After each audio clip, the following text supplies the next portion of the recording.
She was wiping a coffee stain off a table when she accidentally overheard how they laughed about her cleaning toilets. And it wasn't the first time. But it would be the last. The 18th floor of Lexicon International gleamed under the harsh lights of corporate elegance, brushed steel, white marble, and glass walls that reflected a world she no longer belonged to. Jenny Wong, in her navy blue janitorial uniform and latex gloves, bent over to pick up a lipstick-stained paper cup near the frosted glass door of conference room 3B. Her shift was nearly over, just 2 more floors, and she could go home. But then, laughter. Not the kind you hear at parties, the cold kind, sharp, male, confident. Her hand froze on the cup as voices pierced through the door's gap. "You know she's always hanging outside the door like a dog," a man sneered, clipped Midwestern accent. "Like listening to how we handle million-dollar deals will help her scrub toilets better." Laughter erupted. Harsh, dismissive. Another voice chimed in. "Maybe she's hoping to pick up business tips between mopping up after us." Cute. Jenny didn't move. Her fingers tightened on the cup, crumpling it into a silent fist. She could walk away, she should. But she didn't. She stood there, invisible in her own workplace, her name forgotten by the very people whose trash she cleaned nightly. She glanced at the name etched in brushed steel by the doorway. International Market Strategy Group. Of course, the big ones, the ones who had the view, the bonuses, the arrogance. Her reflection in the glass looked back at her. Petite frame, smudged glasses, dark hair pulled into a functional bun. Nothing glamorous, nothing intimidating, just a janitor. And yet, she burned inside. That night, back in her cramped one-bedroom apartment, she didn't turn on the TV.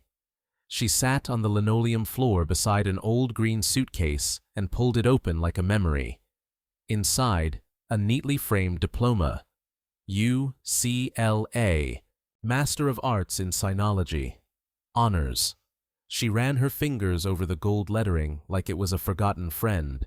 She hadn't touched it in 6 years, not since her father got sick, not since the medical bills crushed her under a mountain of debt, not since she took the temporary job that had stretched into a near decade of mop buckets and silence. But tonight? Tonight, it screamed at her. She stood up slowly, gripping the diploma like a sword. "They think I'm invisible," she whispered, "but tomorrow they're going to see everything." Next day. 9:27 a.m. Lexicon's 18th floor buzzed like a beehive before the Queen arrives. Jenny cleaned in silence, pretending to polish the chrome handrail outside the glass conference room again. She knew this floor by heart, every surface, every schedule. Today, Spencer Crow, Deputy Director of International Markets, would be presenting a new strategy to Lexicon's Shanghai partners, live via Zoom. The same Spencer Crow who had laughed yesterday. Jenny rolled her cart past the glass door, nodding at the secretary as if she belonged there. Inside, the screen lit up. Dozens of suits appeared from Shanghai. The presentation began. Graphs, buzzwords, corporate flair. Then, the slide. She didn't even need to read the rest of it. At the top of the massive screen, in bold red Chinese characters, Zhanlu Xingjiao. Pei Jenny's entire body went still. She blinked once, then again. Did he seriously just... Spencer's voice boomed confidently. "And this is our main proposal, a strategy of long-term partnership with regional stakeholders." A pause. On screen, several Chinese executives squinted. One murmured something to the person next to him. Jenny's grip on her mop loosened. She stepped forward through the open door. Silence. Heads turned. "Excuse me," she said clearly. Spencer looked up, annoyed. "We're in a meeting." "Yes, you are. And that slide," she pointed with a gloved hand, "says strategic copulation. not strategic partnership. Dead silence. Someone on Zoom choked. "That's not possible," Spencer said, blinking. Jenny walked forward slowly, her boots squeaking softly against the tile. She reached into her shirt pocket and pulled out a plastic sleeve. Inside, the diploma. UCLA, gold-sealed. Crisp. "I have a master's in Chinese linguistics. You're about to pitch a multi-million-dollar campaign using a sexual euphemism to Shanghai executives." The Zoom room on screen erupted. Laughter, shouting. A woman in a red suit covered her mouth. Jenny turned and locked eyes with Spencer. "Unless your goal was to seduce the entire Chinese boardroom," she said calmly, "I suggest you remove the slide." Behind her, someone from HR was already typing, and just like that, the janitor disappeared. The strategist walked in. They didn't fire her. Not yet. But they wanted to. By noon the next day, Jenny Wong was summoned to Human Resources. The elevator ride felt like a courtroom ascent. Slow, silent, suffocating. A young assistant named Caroline, barely old enough to rent a car, greeted her at the glass door with a clipboard and a neutral smile that didn't quite reach her eyes. "Ms. Wong," she said, "this is just a standard review following yesterday's disruption." Disruption? Right. Jenny sat across from two HR reps in suits so tight they looked shrink-wrapped. The man, Jonas Reed, cleared his throat and adjusted his glasses with bureaucratic precision. "You interrupted a high-level international meeting," he began. Jenny didn't flinch. "I corrected a cultural mistake that could have cost the company a major contract," she said. "That wasn't your role," said the woman, voice flat. "You're listed under facilities maintenance. You're not authorized to participate in executive briefings." And yet, I was the only person in that room who understood the language. They blinked at her. Both of them. Silent. Jenny pulled her badge off her lanyard and set it gently on the desk between them. "If you want to punish me for that, I'll save you the paperwork." But the man didn't reach for the badge. He leaned back in his chair instead, studying her like she was a new species. "You have a master's in sinology from UCLA, fluent in Mandarin, Cantonese, and," he checked the file, "Vietnamese, Korean, and Japanese. I also speak Hokkien and read classical Chinese." The woman's brow arched. Something shifted. But Jonas closed the file slowly, folding his hands. "Regardless," he said, "Mr. Crow has submitted a formal complaint. You disrupted his meeting. The international team is re-evaluating your presence in high-security zones." Jenny smiled, cold and deliberate. "You mean I embarrassed him?" He didn't reply. She stood, calm, unshaken. "Don't worry. I've cleaned this place long enough to know where people hide their shame." And with that, she left. Back on floor 4, among the janitorial staff, things felt different. They weren't whispering about her. They were avoiding her. Angela, who usually split cleaning zones with her, wouldn't meet her eyes. The custodial supervisor, Mr. Halverson, gave her a curt nod and handed her a revised schedule. Full shift in the basement storage and mechanical rooms. No windows, no people, isolation, retaliation. But Jenny wasn't surprised. This wasn't new. It was just polished cruelty in a different suit. At lunch, she sat on an overturned milk crate in the supply closet, biting into a half-smashed peanut butter sandwich. Her phone buzzed once, a message from an unknown number. "Bold move. Careful. Lexicon doesn't like ghosts who talk." She stared at it for a long time before deleting it. That night, she didn't go home. She went to a little bookstore tucked behind a laundromat on the east side. Red Lantern Books, run by Mr. Wu, a friend of her father's. "You look like you fought a tiger," he said as she entered. "Corporate tiger," she corrected. She sat in the back room, surrounded by books on Asian history, philosophy, and poetry. She let her fingers trail over her father's old notes, the ones they used to study together before cancer took him. "They think I don't belong," she whispered. Mr. Wu poured tea with shaking hands. "They think a lot of things. That's why they fear what they can't see coming." "I could leave," she said. "Find something smaller, safer." "But you're not safe," he said, eyes twinkling. "You're trained. There's a difference." And that word, trained, stuck, because it was true. She wasn't just smart. She wasn't just fluent. She was disciplined. In college, she translated 14th century war manuals from Chinese. In graduate school, she published a comparative analysis on Confucian ethics and modern East Asian business structures. She'd spoken at academic conferences, mentored first-generation students, and yet, for 6 years, she'd swallowed humiliation like it was her job, but no more. 3 days later, Spencer Crow slipped on a verbal banana peel in an internal review. A whistleblower report had been filed, anonymous, accusing him of falsifying cultural reports in at least 2 previous campaigns in Seoul and Chengdu. Both had mysteriously underperformed, and now his record was under the microscope. Jenny didn't smile. Not yet, but she noticed the tension in the air shift. HR became busy. There were whispers in the stairwells. Executives started giving her space, and then an email. From the executive assistant to the vice president of global markets. Subject: special assignment, immediate response. Requested. She was being summoned, not to HR, not to cleaning duty, to the 20th floor. The 20th floor was different, quieter, colder. It didn't bustle, it hummed. Every door was glass, but the people inside moved like ghosts behind tinted frost.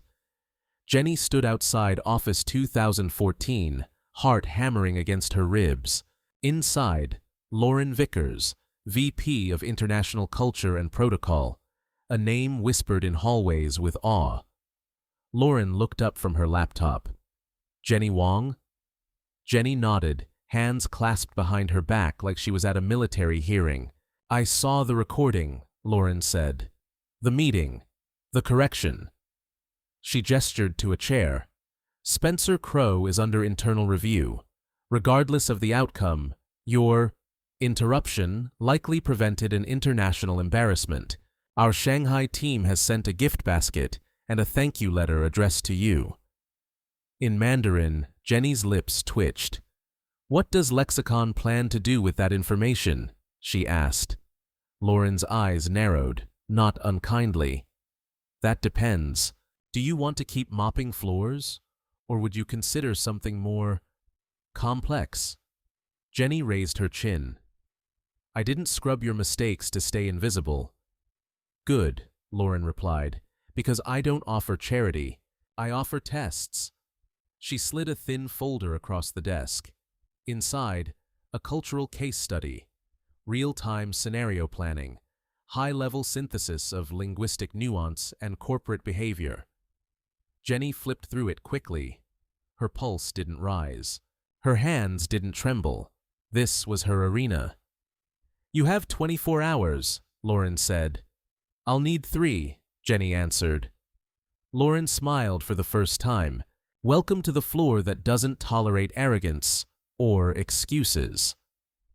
3 hours later, Jenny's report landed in Lauren's inbox, clean, insightful, fluent in 4 dialects, a section handwritten in classical Chinese, annotated with cultural references even seasoned diplomats would miss. By morning, her ID badge beeped green on the 20th floor. Her title, International Culture Consultant.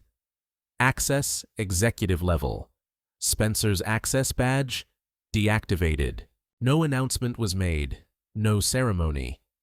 But when Jenny entered the elevator the next day in a charcoal suit and minimalist heels, people parted around her like fog before a mountain.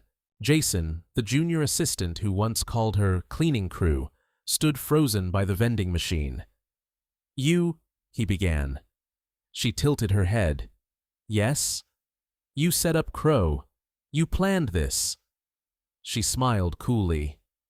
He planned it. I just read the writing."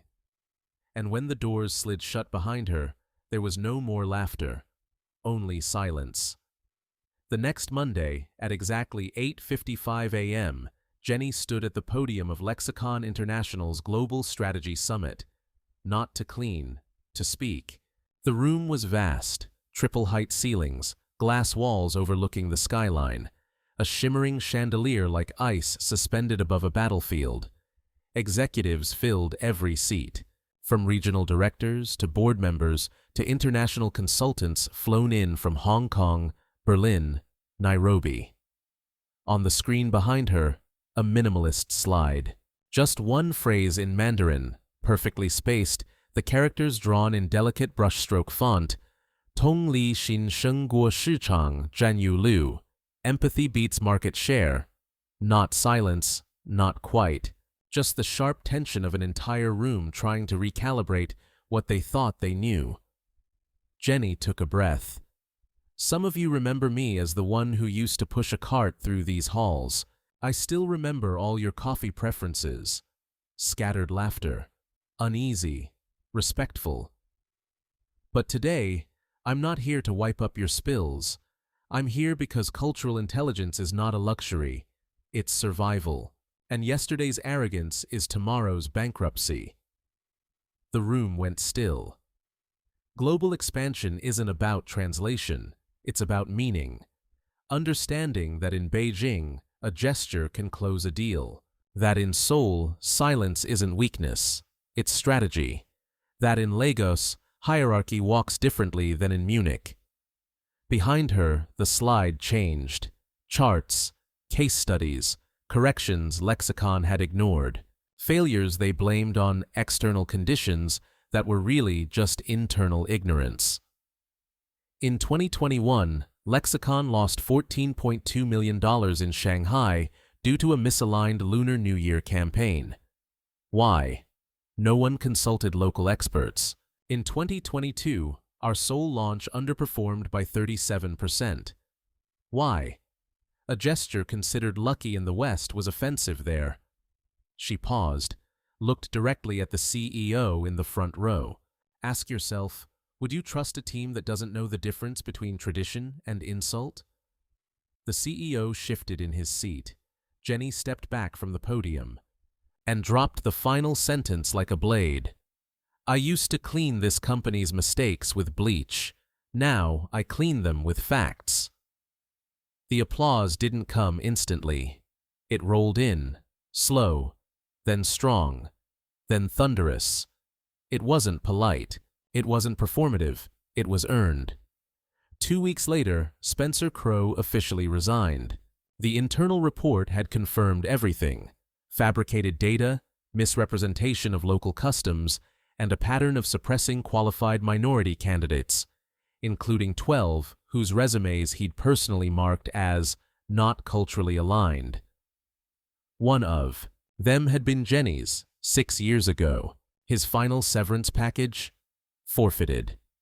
And quietly, Lexicon's internal diversity audit began, under Jenny's new leadership. One morning, as she rode the elevator to her new office, glass-walled, corner view, nameplate on the door, she found Jason again. Still an assistant, still awkward. He fumbled with his tablet, trying not to make eye contact. Hey, he muttered. Congrats. You, really flipped the table. Jenny smiled. Tables flip easier when people stop pretending they're nailed down. I was kind of an ass, huh? She tilted her head. Kind of, she said. Then, but at least you knew how to make coffee. That's something. He chuckled. So, do you still remember mine? She stepped off the elevator. Of course. she said over her shoulder. You liked it strong, but never bold. That night, back in her apartment, now her old apartment, nearly packed for a move, Jenny opened the green suitcase one last time. The diploma was gone now, framed. On her desk, in its place, her father's old books, his notes, his hand-drawn maps of dynasties and cultures. She pulled out a worn journal from the bottom, one he'd kept when he came to America, with nothing but a dream and a handful of Cantonese proverbs. One of them was written on the inside cover, Bu Pa Man, Ju Pa Jan. Don't fear slow progress, fear standing still.